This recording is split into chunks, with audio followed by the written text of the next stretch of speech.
Hi, everyone, and welcome to Black in Focus. I'm Karen Toulon, and I'm here with two wonderful guests today. I'm here with Jerri DeVard. She is the founder of the Black Executive Chief Marketing Officer Alliance. And I'm also here with Kevin Warren. He's a BECA founding member, and he's also the CMO of UPS. So welcome to both of you. The Alliance brings together 26 CMOs of some of the most well-known brands around, UPS, of course, but also Amazon and Netflix. But you've had a very, very full career of your own.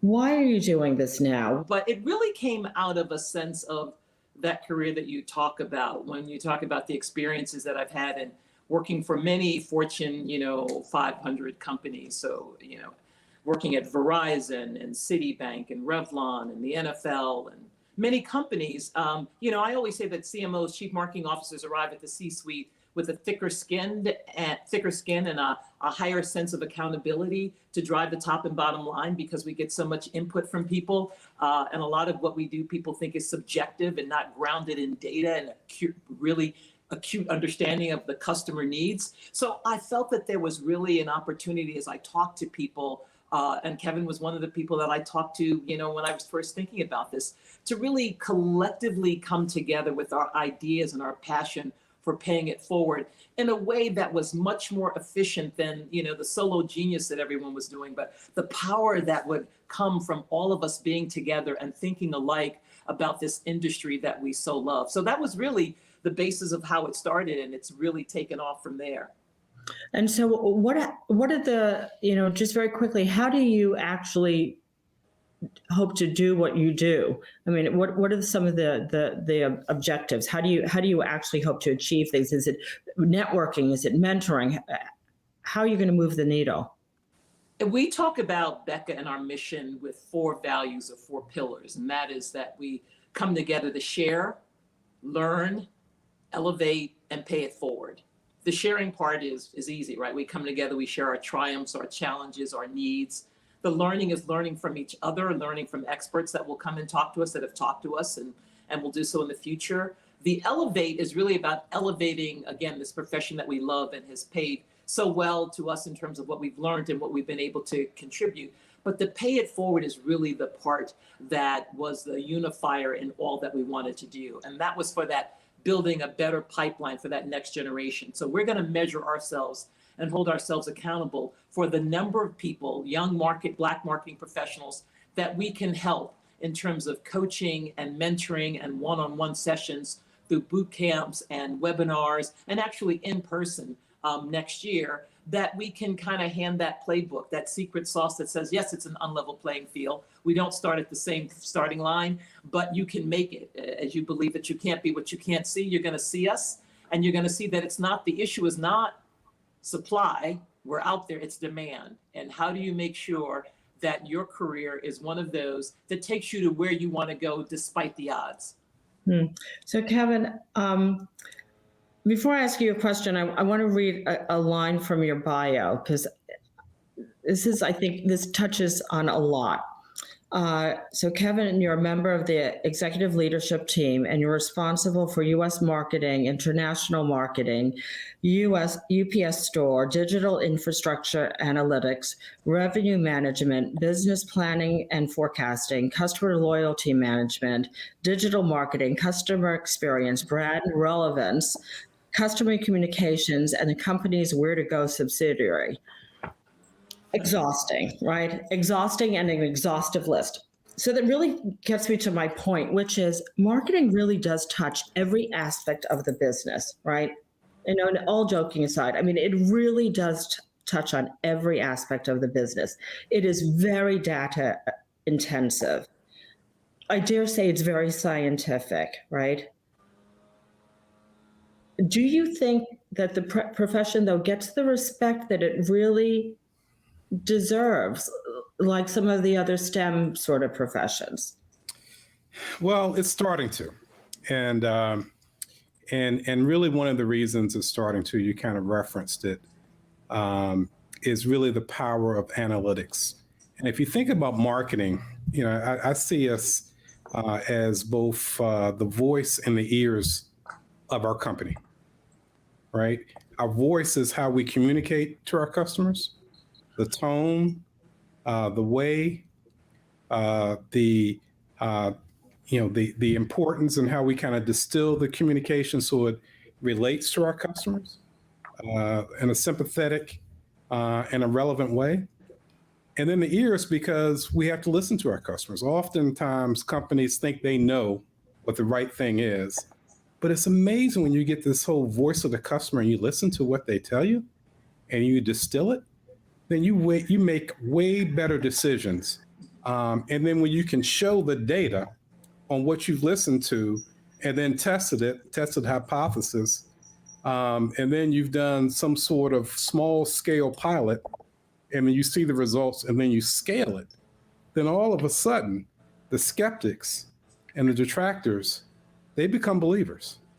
And so, that was one of the major things, when I came to UPS, I said, look, we're going to move from outputs and focus on outcomes.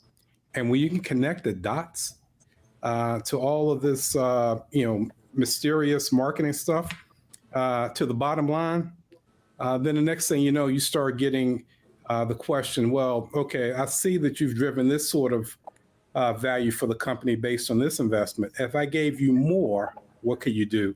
Versus the first hiccup of a tough quarter, let's go raid the marketing budget, which is where we were before.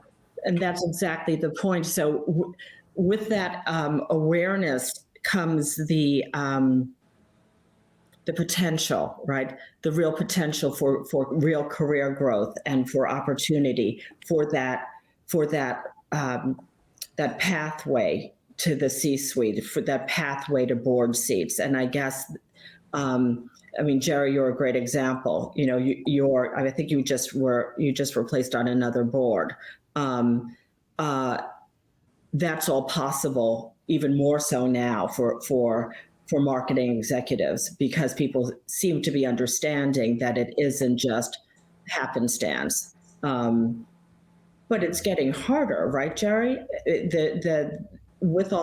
There's so much more opportunity to gather data, but the timelines for gathering that data, those old days of building a marketing campaign over even weeks are gone, right? Well, there'll always be aspects of marketing that are short-term and long-term, which is the beauty of what we do. There are some things you can do on social media overnight and you'll get a great return. You'll understand it. And there are also campaigns that are more longer term. And I think that marketers are becoming more agile. They're understanding the tools that they have that develop short term, but never, ever lose sight of the long term. And I think Kevin brought up a good point. And I love the fact that he said, raid the marketing budget, because that's what happens. It's like Kevin's sitting on a lot of money. And so sometimes it's like the shiny thing that people say, I can pull that back. But what Kevin does as an effective marketer, he says, okay, well, wait a minute. If you do that, here's what you're going to lose, because I can demonstrate to you what the ROI is on that. But there's some things that we're going to do that are going to be instinctive, that we know are going to move the needle. So I think it's actually data is helping us tell the story, because there's some people that aren't as, right-brained about information. And so they want to connect all the dots. But it doesn't take away the obligation of a marketer to have really good instincts around what's good and what they should be doing, and use data as support as opposed to data being the end-all be-all of what you need to do. Because it is also an art. It is a good eye. When you said, listening to the audience sometimes can't really say through word or action precisely what it is that they want. It is really an art. It is that subtlety, that nuance. And that's made even more complicated in a global world, where people don't even stay in the correct box. They're not in the right age group. They're not in the right demographic. That just must make it even more challenging to validate that the return that the company is seeing is actually linked to the work, Kevin, that your team is doing. Yeah, so it's so getting the voice of the customer doesn't necessarily mean the customer knows what they need. They might be telling you what they aren't getting or what the issues are, and then kind of distilling that information and then doing some testing and seeing the reaction, and then scaling is really how you kind of get at it. Mm. And even above hardcore numbers, there's still metrics that you can look at to really kind of test the effectiveness. So I'll give you an example. So we wanted to improve our business with small and medium-sized businesses. That's the most profitable segment that we have in our industry. And for years, we were losing share. And this was something that when I came on board, we were, okay, this is one of our 4 strategic growth initiatives, SMB, SMB, SMB. So we went out and talked to the SMBs and said, okay, why aren't you doing more business with UPS? And they told us, well, we don't think you guys think we're important. You just care about the large customers. And oh, by the way, I said, really? I said, by the way, you're kind of quiet. We haven't heard from you. We think we know all that we should know about you. You guys are just brown and ground. They didn't even know that we had air and we were doing international. So then we said, okay, we did some persona work. So imagine UPS and a couple of our competitors, I won't mention them, we're sitting at a bar and having a drink. What would they be dressed like? What would they look like? And what would they be drinking? And the response the UPS got from these small and medium-sized customers was an older guy with a scotch and a comb over. Not the look we were going for. So that really gave us the energy to say we need a whole new campaign. We launched this Be Unstoppable campaign that had people of different ages, different genders, different ethnicities, different hairstyles, high energy, and it's been extremely successful to really kind of put a new face outwardly. And by the way, inside, the irony is we've got a very diverse organization at UPS. We've got a diverse ELT, we got a diverse board. We weren't projecting that. And so now we've got brand relevance where we kind of do double blind scores to see how we're doing in the different categories versus our competitors to kind of prove what we're doing is showing results, and everybody has gotten behind it. So where do you go from here? What would you tell a young person who's thinking about getting into this as a profession, really thinking this is where I want to stake my career? Jerri. I love that question because if you go to our website, blackexec.com, we have a reel that asks members what would they say to up and coming members. And I think Kevin said something beautifully. Kevin, I'm going to turn over to you because you said it so nicely on your clip. It was a great question, Jerri. What would you tell a 20-year-old self? What would you tell Kevin Warren today? What would you tell Kevin Warren at 20? And my answer was to be bolder, to take more bets, to bet on yourself. Don't put a limit. Go for it. And I will tell you, our white colleagues, particularly our white male colleagues, they do that more naturally.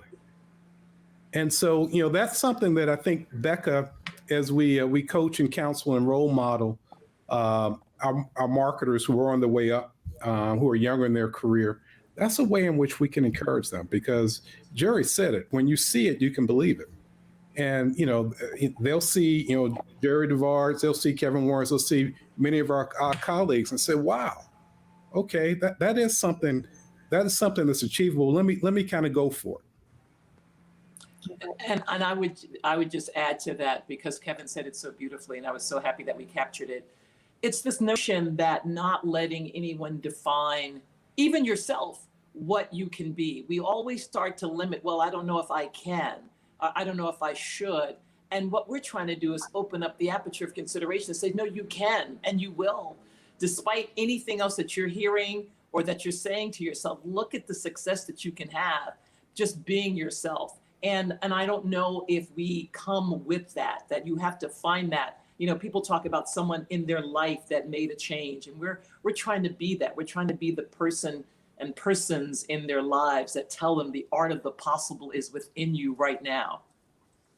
I love that, the art of the possible. Well, Kevin, Jerri, thank you so much for joining us on Black in Focus. I think we will have to have you back hopefully later on this year to find out how the Alliance is doing and catch up again. This has been a really interesting conversation. I think there's more to talk about. So thank you for joining us. That's Kevin Warren and Jerri DeVard. Thank you for joining us. I'm Karen Toulon. This is Black in Focus. We'll talk with you again next week.